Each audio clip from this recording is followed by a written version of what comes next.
જય હિન્દ ફ્રેન્ડ્સ, આજ હું છે ને એક ખાન સરનો વિડીયો જોતો હતો અને ખાન સરને તો બધા ઓળખે જ છે કે એક શિક્ષક છે અને કેટલું ફ્રીમાં લોકોને ભણાવે છે, બાળકોને, ગરીબ બાળકોને.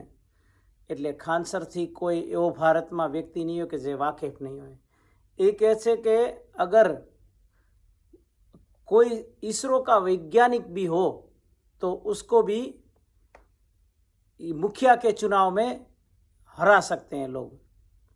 એ કહે છે કે અગર ઈસરોનો વૈજ્ઞાનિક હોય અને એ ચૂંટણીમાં ઊભો રહે, બરાબર, અને 1 રૂપિયો પણ ખર્ચો ન કરે, સમજી લો, તો એ ઈસરોનો વૈજ્ઞાનિક પણ હારી જાય.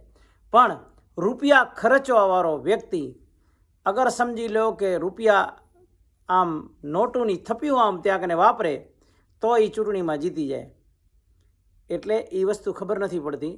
બિહારમાં અત્યારે ચૂંટણી છે એટલે બિહારની વાત કરતા હતા ખાન સર, બરાબર, કે 500 રૂપિયાની નોટ, એક દારૂની બોટલ, વોટ તમારો, પછી 5 વર્ષ સુધી નેતા જલસા કરે, સમજ્યા.